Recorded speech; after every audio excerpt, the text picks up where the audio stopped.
moved okay. out. Like, If all someone of this came, just to it'd get them the probably like 90 Yeah. days Yeah. they needed to get Oh, their grandma new and lease in grandson the can township get because one they were then. moving anyway. Leah can go Oh, over there. yeah, there you go. But yeah, I mean, you they hear their have city manager experience. tell My the mom story and loves it's like, it. See, yeah, this is, tell Leah I to am go talk to Yeah. grandma. glad we haven't had that particular Maybe? trial yet. Because Mia the pig started out this big, but by the time she came to Oh, city council's sure. attention, she was no longer this big. Which is why ordinances have to go into more detail. Yep. Did you hear about the one about the joke? No, but I can't wait. What's the most important part about telling a good joke? Timing. Did you hear that the Twins can't sell beer at their home games anymore? I was just there on Saturday. They had beer. Destroy her. Erin, did you hear? No way. Why? Because they lost the opener. Nice. Thanks, Erin. That's a great joke. Okay, now that was too much on the other side. I was just there. All your stuff is gonna get approved tonight. Yeah. Keep Good it evening, rolling. council. Approved. Let's go. Oh. Hope you don't have anything on the agenda. I'm kidding.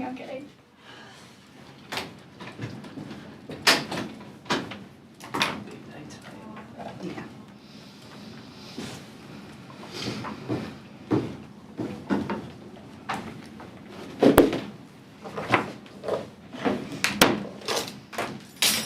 All right, it is 5:30. I will call the work session to order on Monday, April 7th.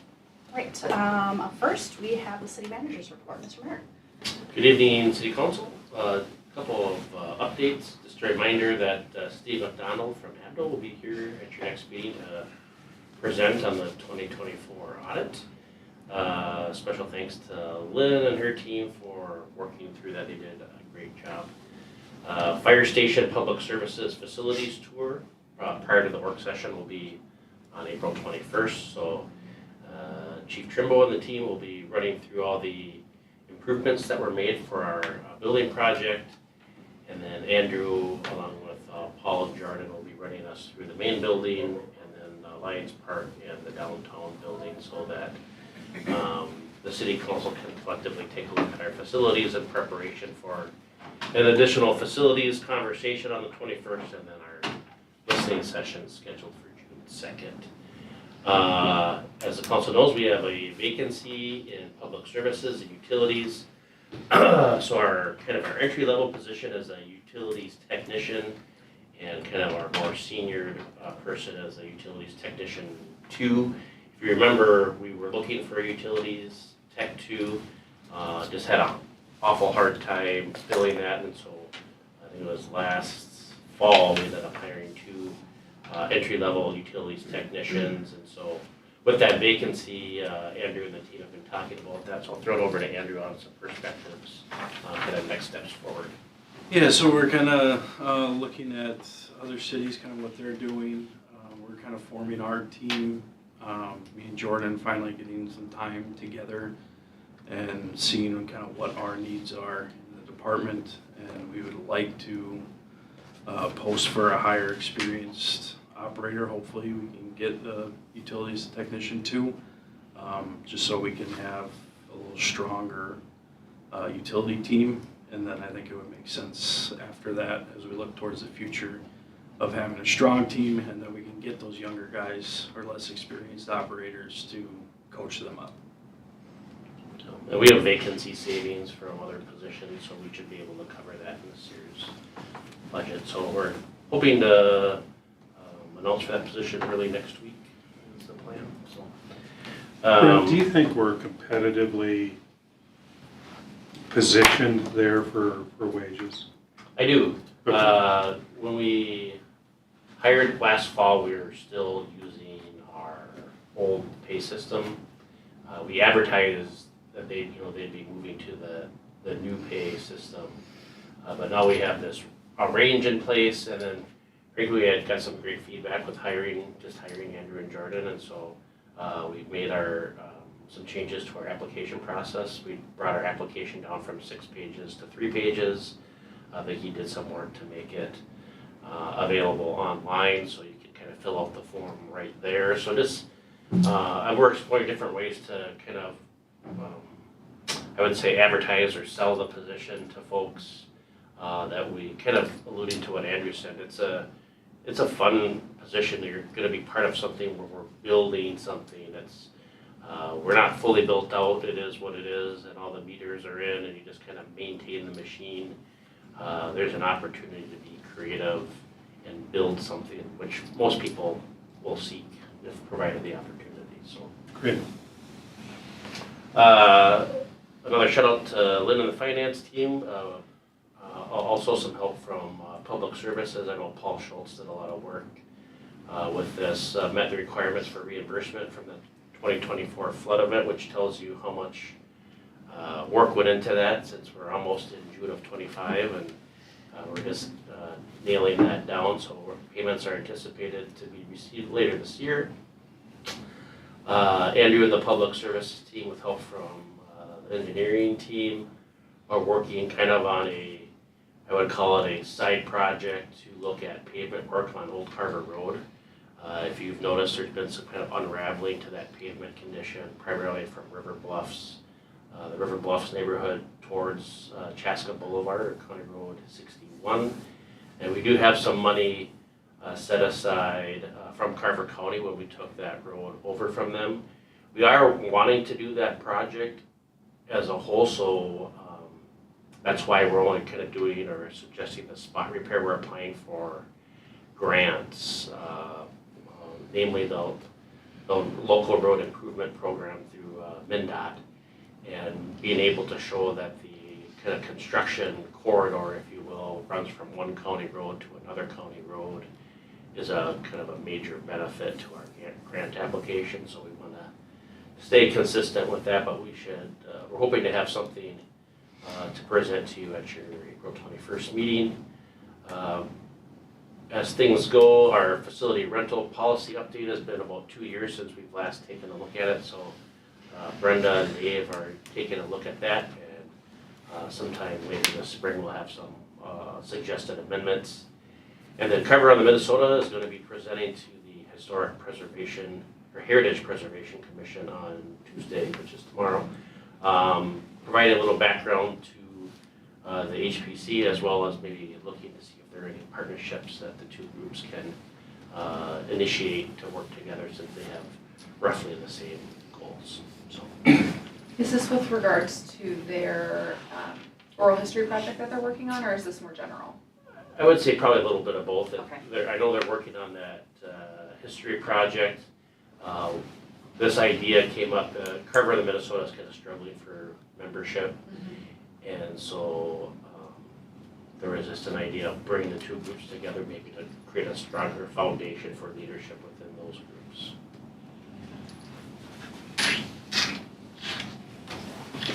All right, any questions, comments? All right, moving on to council requests. Anything? 0 requests. Eric has spoken, moving on.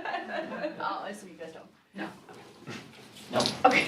All right, the strategic plan department environmental scans. I don't know if you want to kick us off. Yeah, I'll kick this off. So this is kind of I would say, a warm-up for our strategic planning session, which is going to be on Wednesday at 6 o'clock over in the council chambers. In the past, we've done these scans as a part of that session, but it really, I think, bogs that process down when we have some longer sessions. And what we did the last time is similar to this, where we had departments provide their reports in advance, not only to kind of alleviate that time spent during the meeting, but to give the city council some time to kind of take stock of what you hear, think about a little bit, ask questions. In the past, you got it right away, then had to pivot right away to goals and action plan, and so it just became a little bit claustrophobic as far as like a quick process. So what you'll see tonight is a template of kind of an overview of the department or the service team that each of the folks, the leadership team, is presenting on tonight. Some interesting data or information that they think might help you during the strategic planning process, and then kind of two buckets, kind of a short-term opportunities and challenges, 1 to 3 years, and then a long-term 3 years plus. Now, one of the things that you'll see tonight and hear that maybe be a little bit out of the normal is I advocated to the group that we kind of push hard and be bold, and that we want you to be thinking, and so in order to kind of push that envelope, we might be a little bit stronger with what we think the right pathway is. So that's not suggesting we have the right way, but we're pushing an issue to a point where the council then can say, I agree with that, or I don't agree with that. And so we're thinking that kind of the boldness will inspire more robust conversation on Wednesday. And so how we've set this up, the timing is kind of 10 minutes per. Happy to answer like follow-up questions, but we're not in a position tonight to like debate an issue. So if I say that we should change all the stop signs to green instead of red, just kidding. But like we don't have the space to kind of drill down into that issue. But that's why we have like note taking. If there is like a real clarification question that you'd like to get out there, we can certainly do that, but we're hoping to frankly inspire conversation and dialogue for Wednesday. So with that, I'll turn it over to Commander Wollin for the first presentation. Thank you, Brent. A lot of pressure to be first. Allie, where are you on that one? Behind you. He's number 2. So first of all, I want to say thank you to Chief Trimbo. He and his team recently helped us out in a training scenario and helped provide some training for some new people that we have. So thank you to you and your team, Chief. Thank you. And to the city as well. So again, I'm Commander Mike Wollin with the Sheriff's Office. My role is Operations Commander, largely oversees patrol operations, but in that I'm the contract manager as well. So for some of you who might not be familiar or have come recently from other jurisdictions, cities, what have you, Chaska is the only municipality in the county with their own police department. The other cities contract through the Sheriff's Office for policing.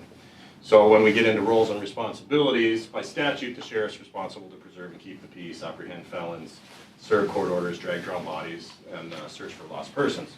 So under contract policing or those other things that would basically fall to a city or a township to be responsible for, contracting provides an efficient and an effective model to those things that fall more towards city or township responsibility, whether that's preventative patrols, traffic enforcement, local ordinance enforcement, investigation of lower level offenses, minor crimes, animal nuisance complaints, crime prevention programs, house checks, and that's operationally. Administratively, there's also efficiencies and cost savings to be had when it comes to staffing, training, vehicle fleets. Deputy crashes a car, the contract deputy crashes a car, another one shows up the next day. Maintenance. Personnel considerations, things that fall to the sheriff's office versus the city that you're all probably familiar with, whether that's hiring, firing, discipline, performance management, FMLA is a big one, navigating those vacancies that are created by short or long-term absences, complaints that come in. I'm sure, council, you deal with a fair amount of those, or other city leaders, what have you. So we talk about some of those things that statutorily what the role and responsibility is, and then what you achieve through contract policing. On lower level things. So that brings us into our second slide on our current levels of policing. So that graph there you'll see is a 5-year look back, 2020 through 2024. You can see our activity levels have pretty much, somewhat static, not a lot of significant, increases or spikes or whatnot. So in alignment with workload recommendations, the city of Carver currently funds the equivalent of 2 full-time licensed deputies. 24/7 coverage is achieved in collaborative partnership with the city of Victoria. That partnership is shown to be beneficial in navigating today's staffing and scheduling challenges, like I spoke of, whether it's family medical leave, injury on duty, what have you, other things that can be shared through partnerships and helping achieve that coverage. Calls are still being answered, and I think it's been pretty successful so far recently, and I know with Deputy West's departure and getting closer to home for Rice County, Deputy Tyler Nelson has stepped in and I think really kind of taken the initiative on some of those things and embracing that liaison role and seeing weekly summaries and providing that to Brent if that's making it to you. That's something that's relatively new and recent with that to kind of give you a more timely picture of kind of weekly updates and things like that and what he's done there. So, and then with that, less relying on some of the base level coverage, and so you'll see that through partnership, the car may be covering right from Victoria versus on the west end of the county with the south car all the way on Zebra Avenue, in township. So, and then also when they're not on, whether it's training, sick, or vacation, or what have you. So, as you can see with the graph, with the overall growth of citizens and businesses in the city of Carver, it's not created significant increases in our CFS or calls for service over the 5-year period that's captured there. So with that, our 2026 staffing recommendation would be maintaining the current FTE allocation in a regional partnership. But as we look ahead, as Brent said, and looking to tomorrow's opportunities and challenges, I know we look at 1 to 3 and different things, and a little more unique, and what we look at is the sheriff's office and a large organization that way. But what I would ask council and city leaders is, what's your vision of policing going forward? Those things to, beyond 2025, 2026, or what have you. And how do you want your policing to look? What's the expectation from the community? And as the city of Carver continues to grow, potential for increase in calls for service and a greater demand for those services, does the community expectations require an increase in the resource allocation beyond what I can offer in a workload recommendation? So do we want more presence? Do we want, do we want to dedicate more time to address those traffic complaints and things like that versus what might be beyond what's in the workload recommendation? So, and with that, as with anything, especially highlighting the last week or so, I already got killed, but budgetary considerations. With that, there's and how you plan for that. Different cities have, have implemented different budgetary strategies coming in to prepare for future FTEs, whether that's budgeting so much or to say we want to backfill certain shifts and we've got say a $10,000 budget to backfill for overtime, and they incrementally build that over the years until you get to a tipping point where then you take a big bite and jump at, we're adding a third deputy. So things to think about. And that increment, Mike, is like 110 for a deputy these days? That's closer to like 150. Yeah. So, but that's where you look at, potentially, do you look at it where you continue with the partnership and things like that in both communities? Right. Cost share in that sense. So. And our biggest challenge that I see in 2025 and going forward, outside of the calls for service or different things, but the recruitment and retention challenges. And I could probably, without speaking for Chief Trimbo, I know other fire services have seen it where smaller fire departments, personnel being drawn to bigger fire departments and things like that. So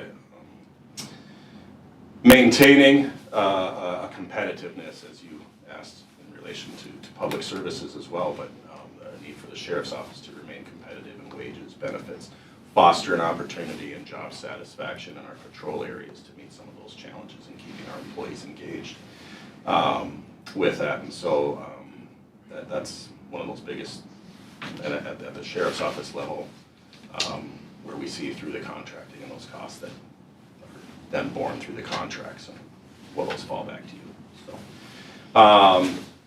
So that's largely what I have as far as today's session in relation to what we currently have and the future of where we want policing in the city of Carver to go. Great. Thank you. Can I ask a quick question, even though I know we're not making big changes today? So my biggest concern is the recruitment and retention piece. If we want anything, it's probably that community level police engagement and people to know who their deputies So what does that look like for Carver helping you have the best package you can to retain the best people you can? How does that, what's the city participation there? Is it just an increase in cost? An extra 10,000 allows you to have a more competitive package.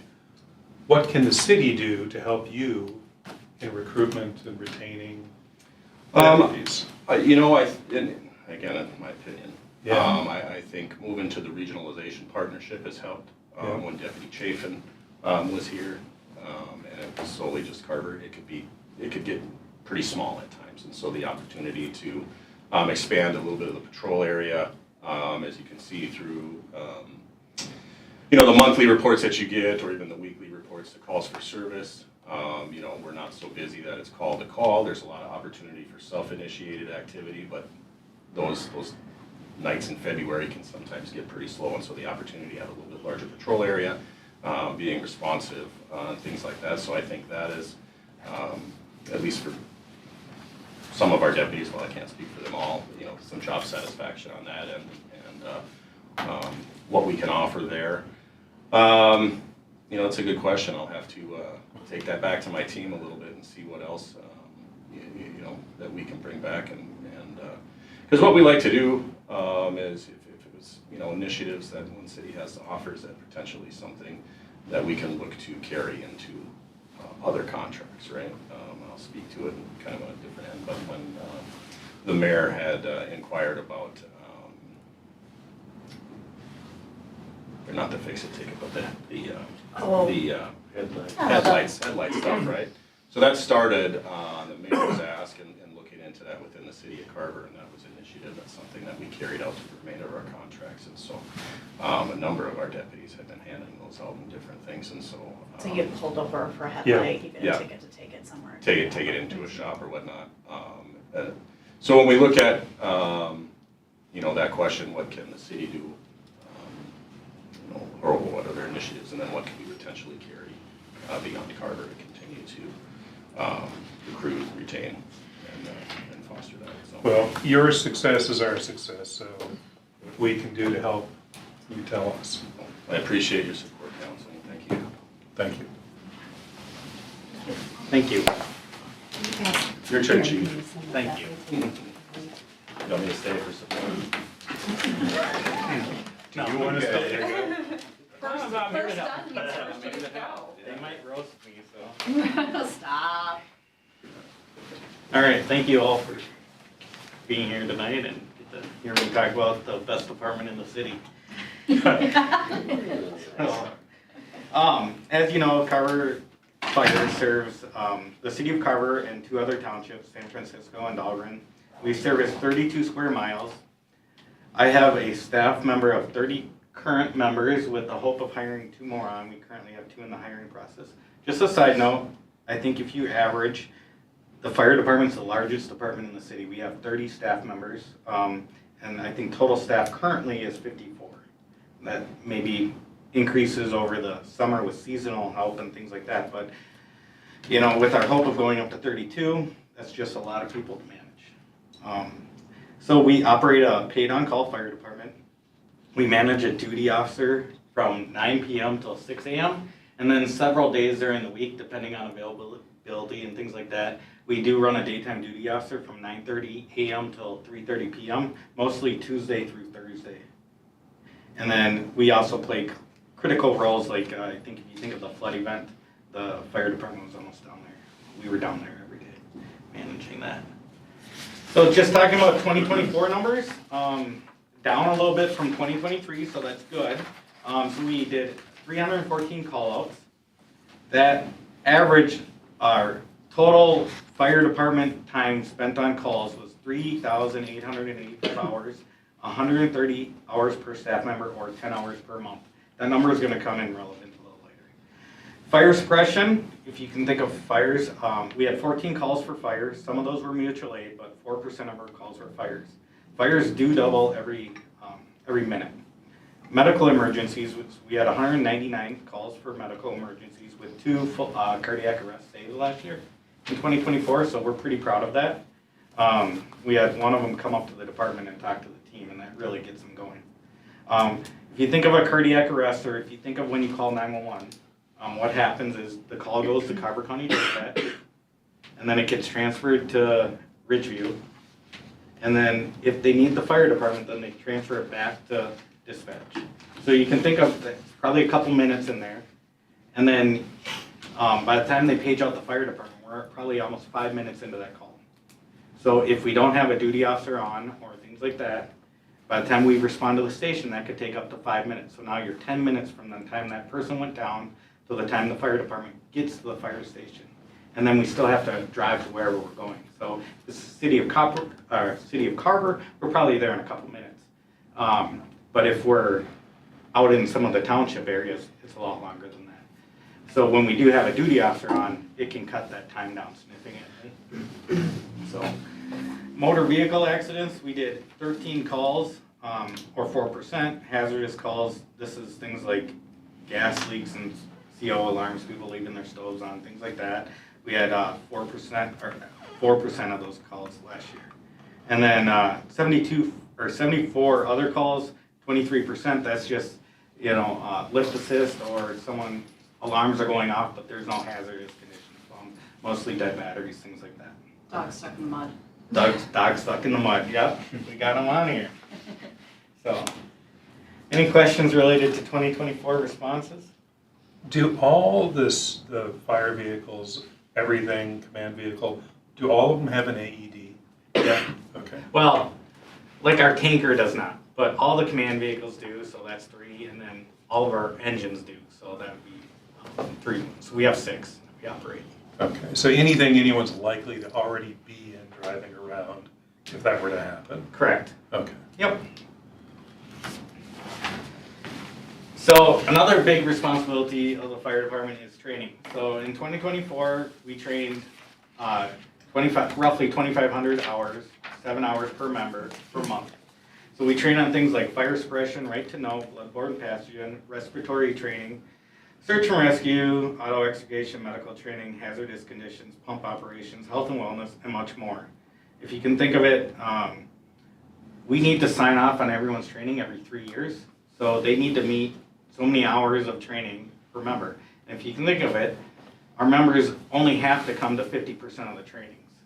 So really, most of them come to 75 or 100%. But so if you think of, they only need to make 50% of the training. So now, who did the ladder training this year? Who did the ladder training? You got to verify that all before you can sign them off. Okay. Other responsibilities. This is the most amount of hours you can think of it. It's kind of like the admin and the other things that we do. So we service 4,432 hours, an average of 147 hours per staff member, or 12 hours per month. Now, most of our members don't put in that many hours. These hours are mostly covered by our officer corps.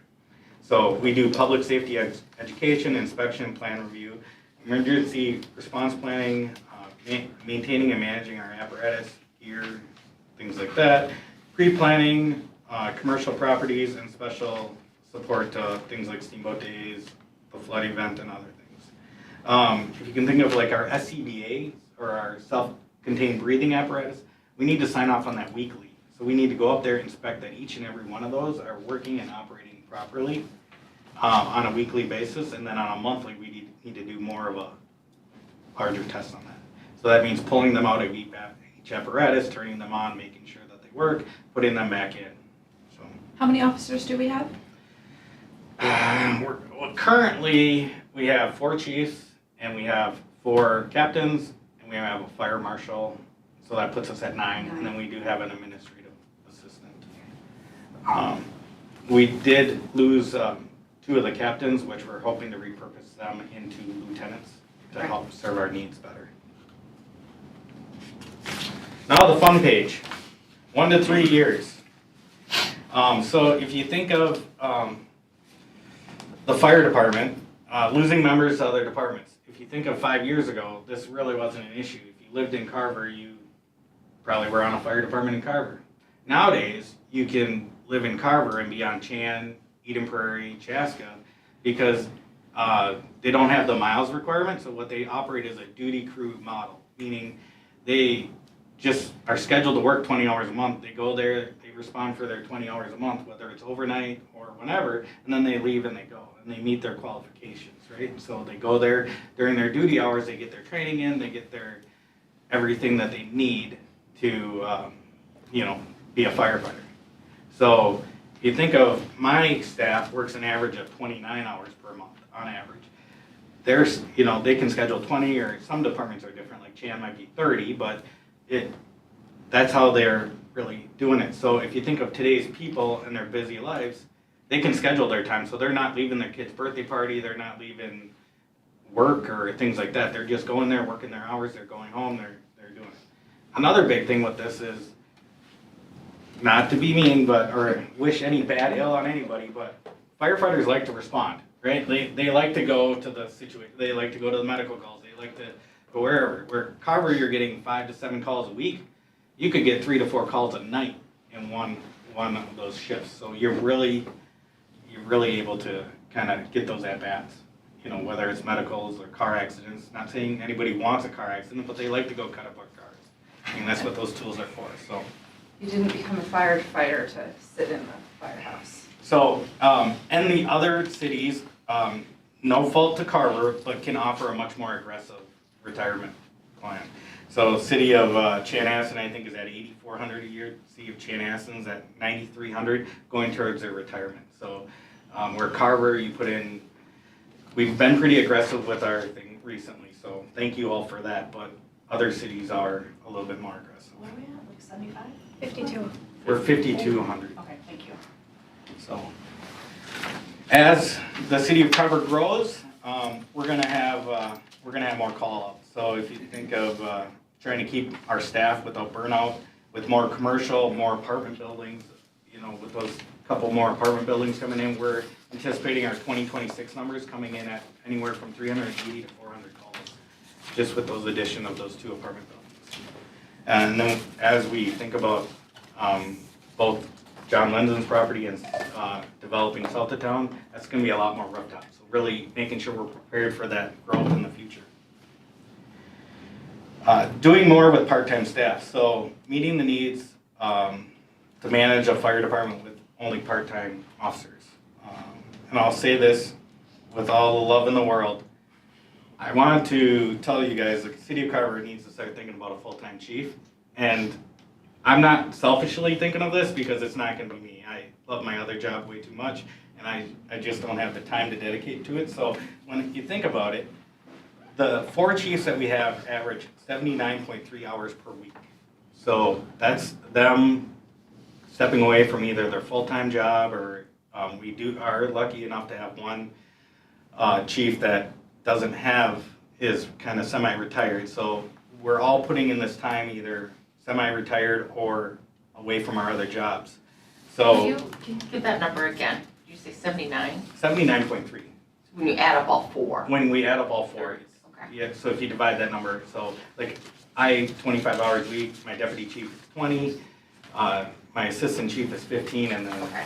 John Cox is Thank you. 10. So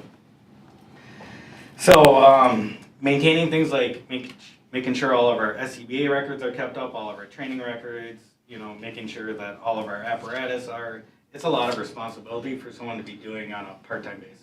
So really thinking about if, applying for grants, doing more, we really need to start thinking about that full-time chief position. Is that in our 10-year plan anywhere? Yes. What year? 2029, I believe.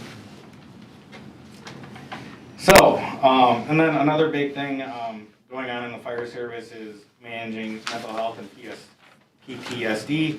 Firefighters running in high stress scenarios, can't ignore the impact of it. When you have, we had a car accident about a year and a half ago where someone passed away, and then the day later we went to a full arrest and that person passed away, so it really affected a lot of firefighters. So making sure we're staying on top of it. And another thing that's having an impact on this, I believe, is the different generational gap, just people react differently to different scenarios, so being able to recognize that and get on top of it before it becomes a larger issue.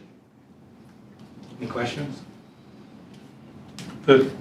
I do have a question. So 10-year plan, 2029.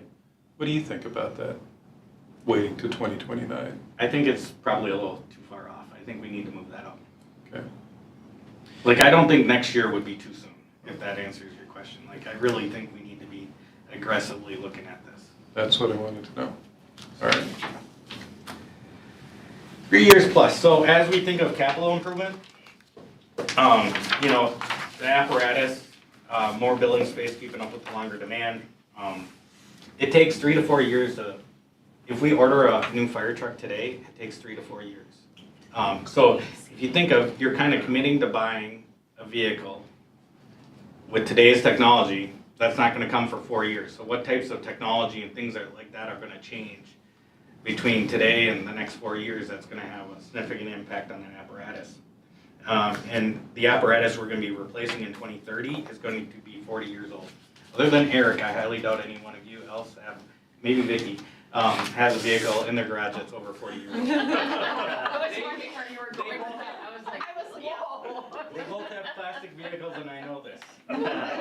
So, growing An up. Explorer's that old? That beautiful truck she has got. Growing community, so keeping up with public demands, public education, prevention, inspection programs. So I think it would be good to get ahead of like an inspection program before the city had a lot of commercial properties in, so we can get up and keep it up. Like City of Chaska's trying to go into commercial properties now, and it's a pretty big impact. Why haven't they been doing it all along, and now they're just starting to go into those commercial areas. Facility limitations, so we built that turnout room in our bay, thinking like public services is going to be moving out and we would eventually get their bay. So just as we think about building that new public service station, if we don't or end up kicking the can down the road, it's going to have a significant impact on the fire department. And then just keeping up with technology, whether it's equipment upgrades or training and or just when fire technology that comes out. You know, the new drone is a huge success, but are there going to be other things in the future that we don't even know about today? How many people do we have licensed to fly that? Currently 2, we're Okay. working on getting 3 to more. All right. So I got. For Any questions? engines, the next big one's the ladder, right? Correct. That's, when is that, 2030. Okay. And is that sufficient, do you think? For a schedule on Yep. the big stuff? All right. Any other questions? I have a question, I don't expect the answer, but on the training, when you said the number of hours, I'd be curious to know, how much is local, like maybe a percentage, or how much is, like, are we sending people out for 3 days? I'm not concerned about the, like, expense of the travel, because that's built Yeah. into the training budget, but just curious, like, how much, you know, are we able to do, right? I can get you an exact Okay. number by Wednesday, but it's probably 90% local, Okay, and the 10% would be sending people out. okay. Okay. Thanks, Glenn. On to Brenda, Vicky. good. So Vicky and I are going to tag team the administration department, which includes front office and city clerk functions. So the front office is in charge of, in addition to greeting customers and answering phones, they do the inspection scheduling, building permit processing, utility billing payments, and account changes. We handle the reservations for facilities, fields, and park shelters. We coordinate special events like the cleanup day, organics recycling, vehicle fair, the open house for fire department and public services, work with Erin on the Carver Farmers Market, and then also with Chaska Parks and Recreation for their programming coordination. Vicky and I also tag team the city council and commission meeting support, which includes the notices, the packets, the minutes, and publications. And we also manage, I am the election administrator, and as you know, we had 3 elections in 2024. I'll have some statistics on the general election, which are pretty, I think, interesting. So in addition to the elections we have, I also manage the cemetery, data requests, certain licenses and permits like the alcohol licensing, which is just coming up for renewal now the end of June. Food trucks, otherwise known as mobile food units, the sanitation licenses, UTVs, and so on. And then also the IT and phone coordination. I would clarify that I do a lot of the day-to-day type of IT management, and Lynn does more of the long-term and the project type of IT management. So one of the main functions that I work on is communications. And that's a big piece of getting the message out to our residents and stakeholders. We have our website, we have social media accounts, we do a monthly newsletter in our utility billing. We handle the report of concern submissions, and we also do special projects mailings. Also, one of the things that falls under my role and responsibilities is the human resources area, and that includes benefits and policies that affect employees. The insurance, we have the liability and property insurance, which we're going through the renewal right now with the League of Minnesota Cities.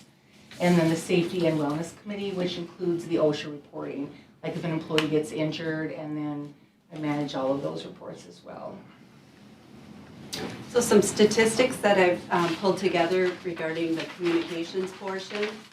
On social media data, we have 2,886 followers to our page on Facebook. We average 25 posts a month. And then our views are 35,498 per month. And what that means is that that appears on a person's feed. Doesn't necessarily mean that they click on it, but when you're scrolling through Facebook, it'll show up on the feed. And then we have 278 interactions on Facebook. Those could be likes, thumbs up, angry face, happy face.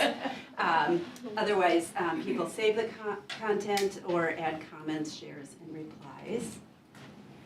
For website, I pulled data for a full year. Our total users, different specific, they were able to take that off of the IP address, was 44,000. We had 142,577 views on our website. Statistic I found interesting is it was 52% desktop and 46% mobile. And the top search terms were jobs, fee schedule, zoning map, and newsletter. No one looking, when's the next council meeting? Or council meeting recordings. We also have the report of concern on our website, and then we also went ahead and created that QR code and the business cards that we hand out so we can provide an easy opportunity for our residents to submit a concern. And as you can see, the numbers went from 80 in 2021 all the way up to 195 in 2024.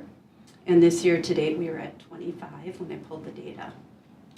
Can I ask a quick question? Sure. When somebody reports a concern, what do they get back from us?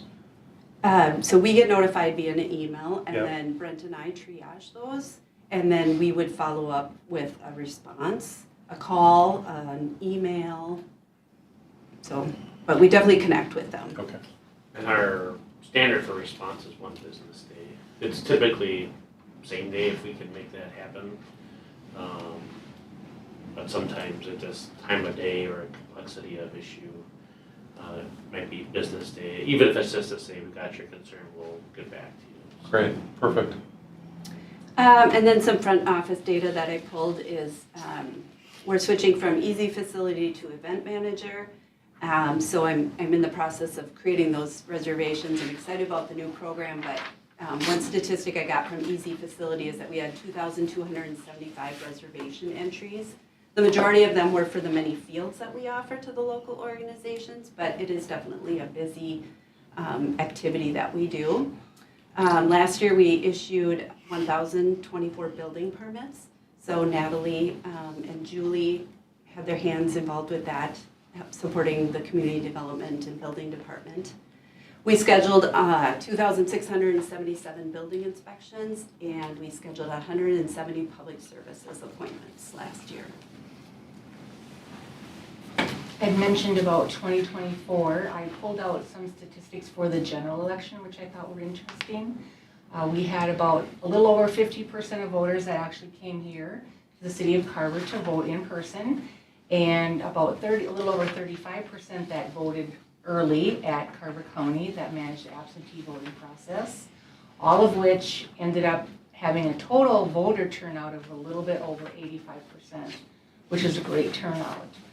At the end of the election in 2024 in November, we had a total of 4,444 total registered voters at that time.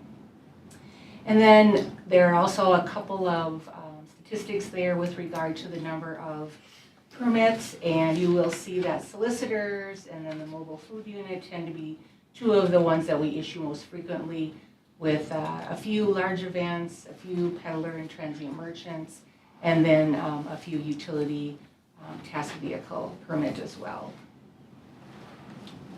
So today's opportunities and challenges for the next 1 to 3 years, communications and community engagement. How do we continue to share our message and stay in touch through our ever-changing communications, expectations, and methods? How can we stay in front of that? How can we utilize mobile apps or make sure our website's user-friendly for people, or are there push notifications? What type of messaging do we put out to our residents? Under information technology, we have optimized technology to drive efficiency within city processes. So the city staff continues to use different types of technology to automate processes, to make things more efficient. But the problem with that is some of it is not across all of departments, and then some of the software that we implement is not necessarily integrated. So that can become a challenge where you have duplicate entries or manual things, and things can get missed.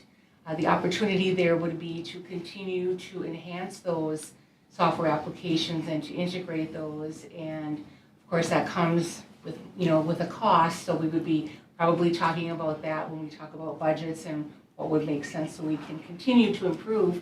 Not only, we'll talk about the resident experience in a second, but talking specifically about what do we do within the city processes. Also enhancing services via self-service portals to automate and improve services for residents. Brenda mentioned a little bit about mobile apps. That could be certainly one thing that we could use to do that. Also using AI to continue to automate repetitive tasks and then maybe personalize the experience for the user. For example, you could have some auto-filling technology, and a specific resident, when they would come into either their mobile app or the city's website, that it would direct them to things that are specific to things that maybe they've looked at in the past, and to basically enhance their experience and interaction with the city's website. Then getting into human resources, balance the increasing cost of employee benefits with operational efficiency. There's been an increasing challenge because premiums, especially the medical premiums, continue to increase over the years.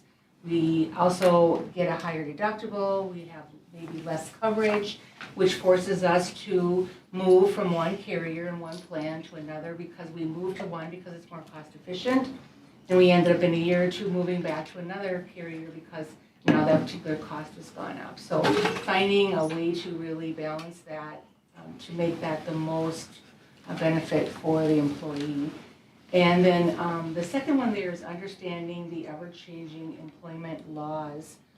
As you remember, in 2025, we had the ESSL, the Employee Safe and Sick Leave, which we managed to navigate through.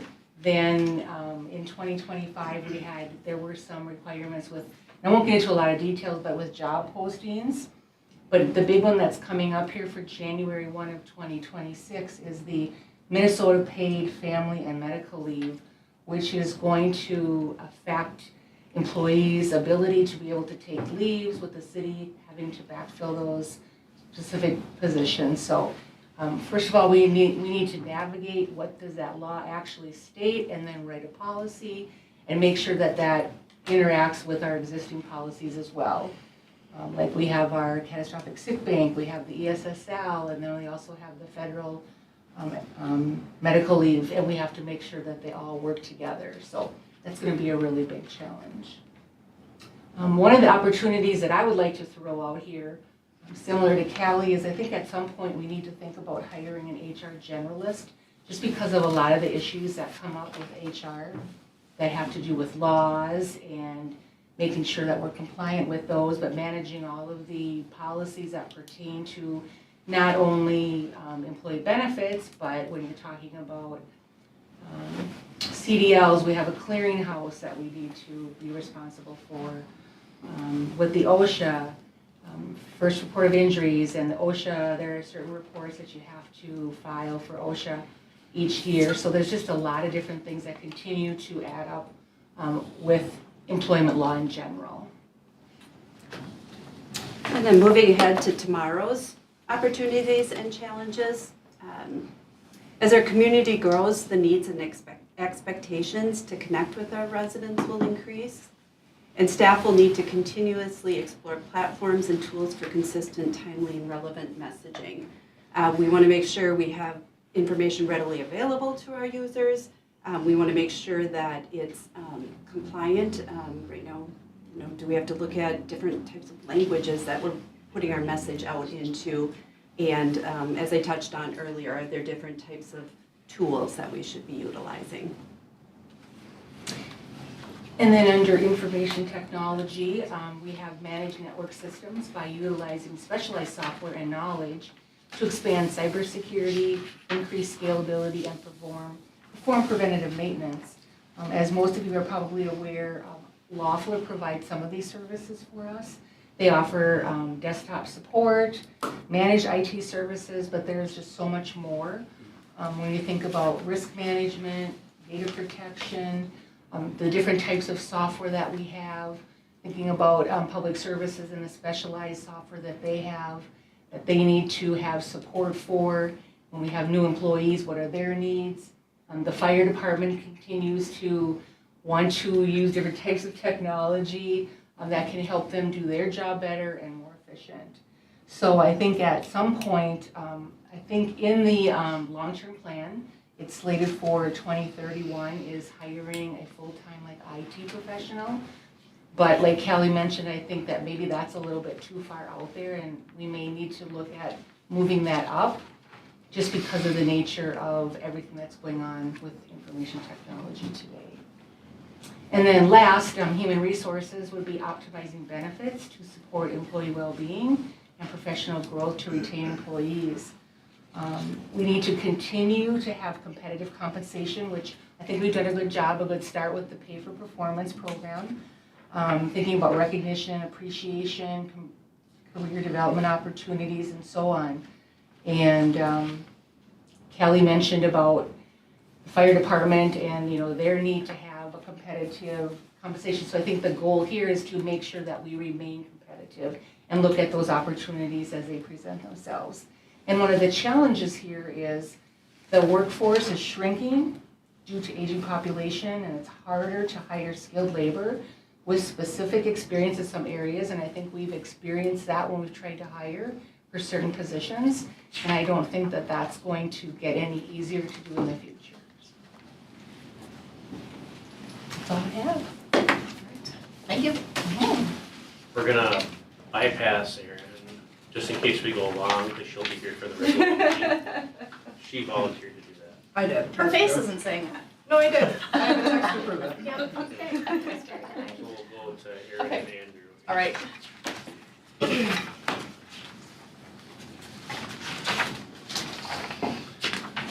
She had a lot of slides too. I was just saying, I know. take 10 minutes. I'm trying to get them all out in case it runs over. All right, good evening, everybody. Thank you for having me here on my 4th week. It's been busy, but I've really appreciated everybody's patience and willingness to show me around and show me where everything is and what kind of our plan is moving forward. So first of all, we'll just start with basic public services and engineering, what our roles are. Protect health and safety and welfare of the public through our drinking water systems, sewer systems, storm sewer, our streets, our parks, making sure those are all up to snuff. Implement fiscally responsible public infrastructure projects to support the needs of the community. So what large projects do we need to update our systems that are gonna, set us up for the future? Roads or utility-wise that, kind of concurrent with development. And then our third main role is operate and maintain reliable public infrastructure. So developing strong O&M programs to enhance and preserve our current assets so they last a long time and we're not losing sleep over, oh, that pump's gonna fail, it could fail at night or whatever. Can you So- define O&M for me, please? Operation and maintenance. Thank you. It's right on top of it. Okay. So just a little bit of data that I've been able to pull together in a short amount of time. So currently we have 30 miles of streets. Since 2017, we've added 7 miles of streets. So it's a big percentage of the community. You'll probably see 2017 on there a few times. You'll go, why is 2017 important? Bolton and Menk had a really good aerial on 2017, so it was easy to pick out. So it's not some magic number that I'm using but it kind of highlights probably the main growth curve that we've seen in the past few years. So our pavement management program, I believe started a few years ago and we're off and running on that. So after this year, with the 2025 street projects, we'll have resurfaced 5.19 miles of streets. So if you look at that percentage, based on how many streets we have, maybe that's in line, maybe it's not. So those are the types of things that we're going to dive into here shortly and try to understand better. Utilities has 6 wells, 3 pressure zones, which makes things interesting. 6 lift stations. So again, we've added a large number of miles of sewer pipe and water pipe since 2017. We've had the additional 1.5 million gallons of treatment capacity at the water plant. We've added 2 new drinking water wells and additional lift stations. Parks and trails, we have 10 parks, I believe. I don't know if someone can fact check me on that. A bunch of trails. Adding Ironwood Park in 2013, just looking, I haven't fully taken a tour of all the parks yet, but that's a pretty impressive park. Bluff Park added some parking spaces last year, and then you have a Creekside Dog Park that's under construction now. So as we get into what our challenges are now and in the future, going back to O&M, it's important to remember some of the quality of assets that we're adding to our system. They're not just the run-of-the-mill parks, they're high-dollar ticket items that require a lot of touches. So kind of our 1 to 3 year opportunities and challenges with development, continuing, ensure that our infrastructure systems are implemented to complement the growth, not just always reacting to growth, but how that growth can help build us a strong utility system and street system. So we got new assets, new residents, increased service calls, how we're going to deal with that.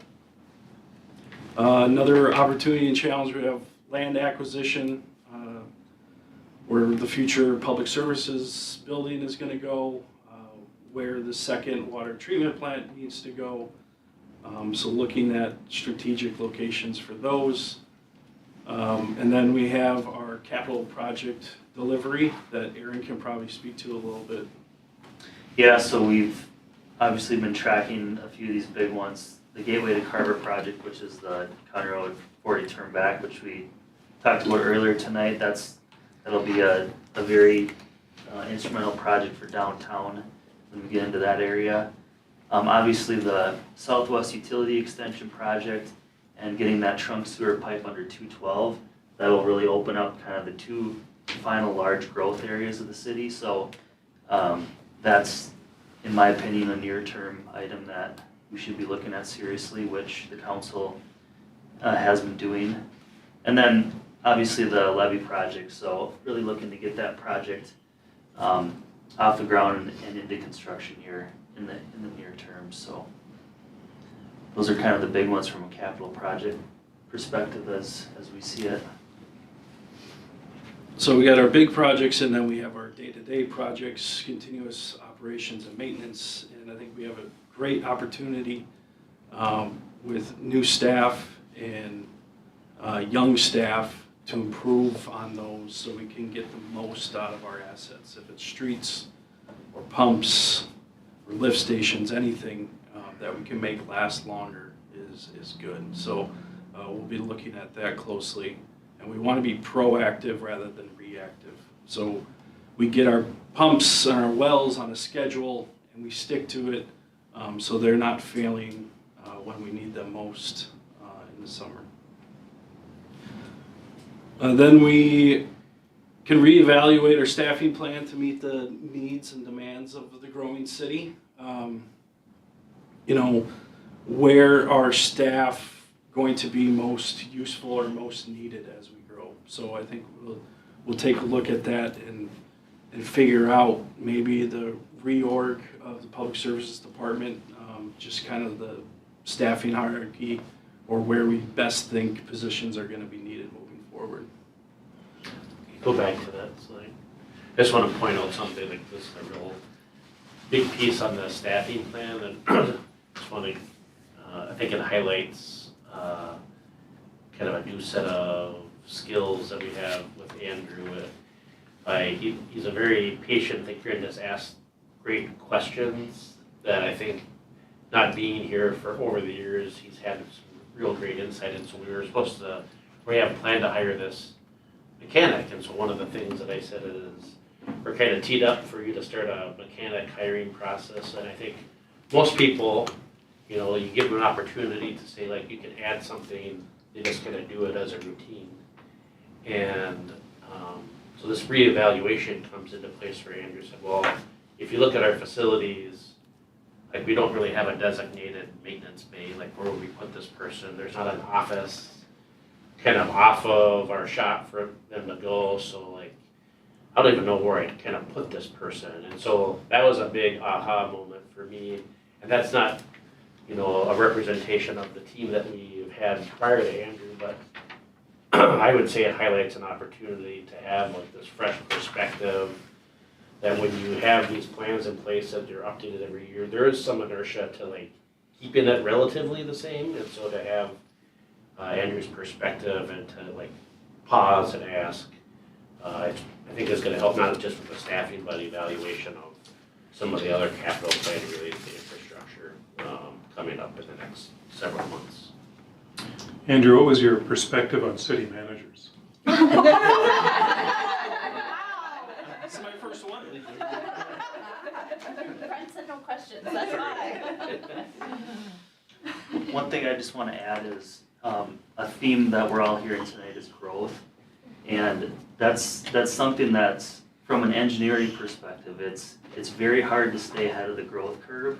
So I really appreciate that the council's been on board with expanding these infrastructure systems and taking that very seriously, because if you get behind, it's really hard to get caught up. So I just wanted to put that out there and thank you for taking that very seriously here these last several years. So as we look for, tomorrow's challenges, public works or public services facility is a big ticket item on there. Where is it going to go? What's it going to look like? How far in the future do you build? All very difficult questions. Major project delivery, the planning for those, how those get implemented, what those are going to lead to in the future. Number 3, forecast the future infrastructure needs. I'm really excited to dive into some of our capital improvement plans and figure out what we're planning for water, sewer, storm, streets, where are things going to be needed. And then obviously keeping up with the staffing plan to keep up with growth. And again, kind of touching on maybe the quality of assets that we're building and maybe stop thinking of, a street as a street. Does the street have a big boulevard that we gotta take care of? Are the parks at a different level because baseball is taking off and, those aspects of our community are growing as well? How do we meet those challenges with higher expectations and keeping our assets where we want them? So that's all I got for you guys tonight. All right. Thank you, guys. Thank you. All right, I'm going to present the finance department. All right, so the roles and responsibilities and the staff that we have in the finance department are myself, Seth, the accountant, and Ashley, who works in the finance and utilities. And so I am kind of in charge of planning the long-term financial plan, the CIP, coordinating the budget, the financial reporting. You guys kind of know what I do, right? Okay. And then as Vicky said, I am in charge of a lot of the IT project management, so any kind of big software things and looking at a big picture and then implementing. Seth, our accountant, he's AP, AR, developer billings, investment reconciliations, and he helps me out with the audit. And then Ashley is in charge of all things utility billing, and she's fantastic at it. Very happy to have her. I just realized we have a whole new team since I started, which is really great. I don't know if that's good or bad. Like, did I scare them away? I'm not sure, but it's been really fun. So just a few statistics here. We have over 2,200 active utility billing accounts. That means different residential sites and commercial sites. 872 of those are direct pay. That means that the city's drafting those directly from their bank account. Another 617 of those are on auto pay. That means they use our third-party vendor, Invoice Cloud, which we just recently implemented, and they pay online. So that's 66% that are paying electronically, which has been increased drastically since we implemented Invoice Cloud. And 987 of our residents have chosen to go paperless. That's 44% of our residents. And so as I mentioned, we've implemented 3 widely used software products in the last 3 years. BSNA, that was a huge lift. We implemented that in July of 2023. We got everything switched over. Community development was already using BSNA, but we went to the cloud with the payroll, HR, utility billing, general ledger, AP, AR, and cash receipting. Invoice Cloud, that's our customer electronic payment portal. Customers can pay for anything city related up to certain dollar amounts out, via, the web. It's gotten good feedback, and I think it's a great option for customers, and it gives them a lot of flexibility for paying for anything from a building permit to a license.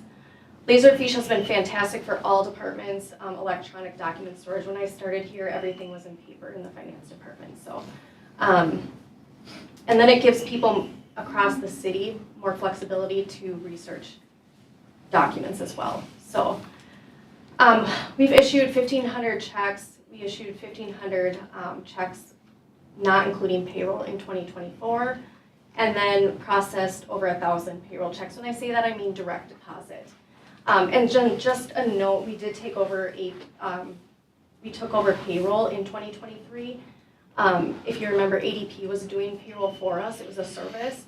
And so I believe we've saved approximately $10,000 a year by processing payroll in-house. So today's opportunities and challenges, meeting the general fund policy balance requirement. If you remember that, that's 40% of next year's budgeted expenditures. The last couple of years, the city's had a little bit of a hard time with that. Increased costs, lowered building permit revenue. It's just, things happen. So that's probably one of the challenges. I would like to increase capital contributions. We're doing a great job of that. If you remember, we created a separate levy for that this year to really stand out and call that out. Avoid property tax swings. That's been in our strategic plan the last couple years. What I mean by that is, a couple years ago when I first started, I think we decreased our tax rate like 10% or something, right? Avoiding that. Looks great on paper, but maybe we should have capitalized on that market growth and just kept it at a steady pace. increasing utility rates to support the long-term plan. Sorry, we are doing that. How do we need to do that? Are we doing it too aggressively? Just always watching that, making sure that we're doing it responsibly and for the residents. This number 5, I could preach on this for days. Taxes versus utility bill.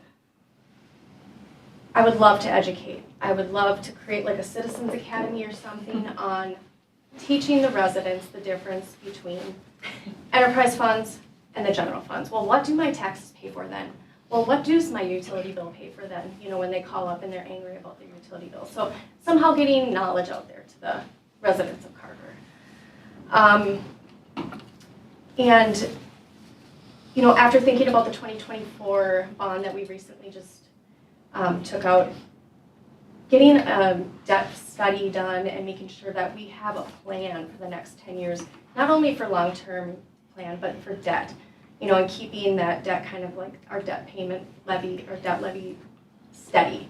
No big swings in that either, because nobody likes to see that. Financial city policies to strengthen our position. I know that the bond agencies like to see more policies on debt management, cybersecurity, computer use. And then we just have a multitude of projects coming up, as Erin mentioned, with the Southwest area, the 212, that are going to require financing. Like, we just don't have the funds. So just really thinking about that. And unfortunately, a lot of the projects, I just feel like, not a lot of them, but they've been coming in over what we're planning, So what is that? Is that the economy? Is that the, tariffs? Is it, we're just off, or our expectations too big, So just really honing in on that. What is that? So, and then number 9, we are just growing so fast, and Carver's constantly changing that. We've seen this probably the last 2 or 3 years, that the minute we get our long-term financial plan done, we've already changed our mind on like a dozen things. Like, we've changed our mind on where we're gonna, oh, wait a second, we don't want to expand the public services building, we want to build a whole new one. Well, that changes the plan completely, you know what I mean? So it just blew it all up. But we have a plan. We just have to, keep moving, keep adjusting it, making sure that our assumptions are somewhat good. But it does make it hard for budgeting. So just know that we're doing our best. We can only do what we can do. But some other opportunities and challenges, the economic factors. Nobody has a crystal ball. We don't know what the housing market and interest rates are going to do. Again, makes it hard. 2026, what do we budget for, building permit revenue and market values. One thing that I'm kind of excited about that I'm seeing in the future, and you guys will get a presentation about this hopefully at a work session coming up, it's something called AMI. It's a meter reading capability from radio towers, which would decrease staff efforts. When we're talking about losing utility staff to go out and read meters, like, what can we do about that? How about we decrease the time that it takes them each month to go out and read meters? We can do it from a push of a button, right? So looking at that, I'm super excited. Population and market value growth, managing that, trying to figure, how much growth is, how much of market value is going to be built each year. That determines everything. How much is commercial, how much is residential. Again, number 4, preach. Continuing to educate the residents. Like I said, I've seen a lot of cities doing citizens academies. We're maybe not quite at that size yet, but like in that 3 to 5 years, I could see us doing, one on community development, one on finance, one on engineering and public services. Like, maybe it's a 6-week course and 1 day a week or something. And then a fancier budget book for residents. When I say that, if you guys hop on some of the bigger cities, they have these 100-page, budget documents that go into their city with pictures and graphs, and it's all about the city and how they got to their budget numbers, and it talks about every department and in detail. That would be fantastic for the city of Carver in the future, but that's another software program and another, expense, but What's a city that's an example of I think Victoria has a good one. I think Chanhassen has a good one. that? Okay, thank you. Yeah. Again, touched on this realistic cost updates needed for the long-term plan. We need to rely on our costs and our assumptions so that we know that the rates that we're looking at for the future are real and good. So, and then I think Vicky might have touched on this one, but high service levels without losing the resources. Like, we need to keep providing really, we've added how many miles? 5 miles? And we haven't increased our budget a ton. And so we need to keep, providing high service levels of plowing, maintenance, all of those things. But we also are going to have to support all of those things, new plows, more staff, that's gonna cost money. And I know that we all have expectations for a levy increase or this increase, and we might have to come to a point at some time that says, okay, we gotta just do it, we gotta increase because we are just growing, okay? And then also just understanding that the levy increase doesn't always, because you have a double-digit levy increase doesn't mean that your tax rate's gonna increase, you know what I mean? Just always making sure that you understand, council understands that, so. And then class and comp benchmarking, just staying on top of that. Just always staying on top of that, using internal resources to go out and always checking against other cities to do that. And that's all I have. Right. Where do we wanna go from here? We're done. I don't know the baseball. Yeah, Oh. so you know. We'll have Erin and I go after the regular business items on the Okay. council agenda. Okay. Thank you guys. That was insightful. And maybe a little bit alarming and stressful, but it's good to hear all those things and to hear your passion and hear some of the things that really, quite frankly, like all of you are saying, it's very insightful. All right, I think I need a motion to adjourn, please. I'll make a motion to adjourn. Motion by Eric. I'll second. Second by Lori. All those in favor say aye. Aye. Opposed, same sign. Motion passes. Thanks. Thanks, Erin.